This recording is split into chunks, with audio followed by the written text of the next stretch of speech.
Congressman, I'm going to return to the breaking news now, and I know that you've only just read the story, so we're not looking for deep insights. But given that we're having technical difficulties at the Federal Reserve in terms of banks' payments to one another, the fact that we've seen this over at the ECB back in October of 2020 as well, how much do you feel that we need to invest in the very infrastructure of financial services at the moment?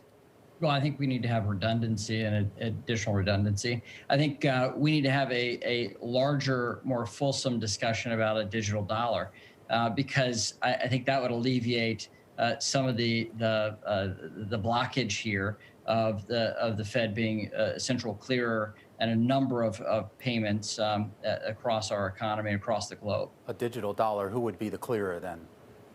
Well, it's if you go full blockchain, then you actually have insight into it, but you don't have a central clearing party.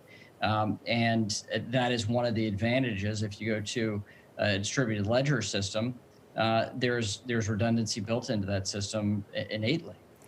You know, Congressman, it was interesting, just moments after the news coming from the Fed, Coinbase puts out statements saying that their processing is normal, and of course bringing up this thought about digital currencies. Is that a realistic timeline, getting there soon? And then how are you thinking about regulation around it? Well, that's what I asked Chair Powell today, is to give a little more of the details on this engagement around the digital dollar. I think we're going to have an aggressive strategy by the Federal Reserve this year on the nature of a digital dollar, the pluses, the minuses of it, the privacy concerns. But I think we have to have a digital dollar in order to be a counterweight to China. We have to have a open market, a Western-style investment in digital currency in order to counter what is a China approach, a communist approach to control and to snoop and to sneak and to have enhanced role of China globally. So I think we need that as a counterweight. A counterweight. It's interesting. So you're really focusing in on what blockchain can provide, what some sort of central bank controlled crypto can provide as well. I'm interested in market volatility overall as well, and some of the infrastructure spending. There's been a lot of calling for immediate settlements coming from the hearings that we just heard last week, the likes of Ken Griffin really saying there's going to need to be such intricate fine-tuning to be able to achieve immediate settlement, but perhaps it's something we could aim for. What do you make of those hearings around GameStop, the pressure on Congress to consider some sort of stabilization measures there? Well, I think the question of the time of settlements, Congress hasn't had a hearing on settlements in over a decade. And so that was the first discussion we've had of a legislative move to quicken the pace of settlements. Now, in 2017, the Securities Exchange Commission moved forward with a faster settlement time. And so we were already considered fast by the Securities Exchange Commission, the DTCC, and their approach. I think we need to have an understanding of the benefits, but also the costs of real-time settlements. There are some advantages to a slower settlement process. We need to understand them, and we need to understand the relative benefits to see that the benefits exceed the costs. At first blush, I would say that real-time settlements would take an enormous amount of capital that is really sidelined by a slower settlement process and get it back into action. So that's a huge benefit. Okay, but if we do move to a zero-day settlement or something close to it, I mean, you still run into the issue of delivering something that a lot of folks don't have. And this seemed to be the issue with the GameStop Robinhood saga, the idea that effectively you had shares being traded that Robinhood couldn't make good on, at least not within the settlement window. How would have narrowing that settlement window made things better?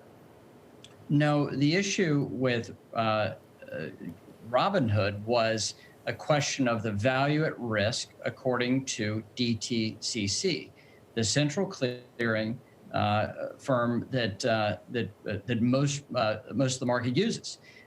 That value at risk, because of the extraordinary nature of a handful of stocks, Robinhood had to post more collateral. So it didn't have anything to do with delivering on a stock. Now, the question of delivering on a stock is a real-time settlements issue. Then you can't have sort of the float, if you will. You can't play with shares that don't exist. So that is a different set of circumstances than what Robinhood dealt with. We have to get to the hearing, of course, today from Fed Chair Jay Powell. You worried about inflation? Well, look, I was born in 1975. So I don't really have a recollection of inflation. And in fact, what we've been experiencing since the tech revolution is in some ways a deflationary trend that is quite different than what the Fed has previously thought, or even what our traditional economists have tried to measure. And so the concern around inflation right now is it seems to be talking about a creature that is not understood, not observed in the wild among current policymakers, and seems like this sort of distant Martian creature. I think it's a real concern. I think we have to have an eye towards the negative effects of inflation and running too hot. Now, what we have right now are my Democrat colleagues trying to relive the 2009 stimulus talks. And they've tried to recreate a history that simply did not exist, in my view. I was here in Congress. I was a part of those debates. They said they didn't go big enough, and that was the failure of the economic recovery of the Obama administration. That's not what they said at the time. $1 trillion was a lot of money at the time. They thought they were sufficient and big. So then they said, well, Republicans didn't play ball with us in 2009, so we're just going to cut them out completely in 2011. That too was not the case. They never had real bipartisan discussions in 2009, not in the House of Representatives, not in the House, not in the Senate. Same this time. So I think they are trying to recreate something that will get a very different response this time with this COVID, really what is a stimulus bill at this point of $2 trillion. So I think there's some downside risks that we need to be quite savvy to and eyes wide open to.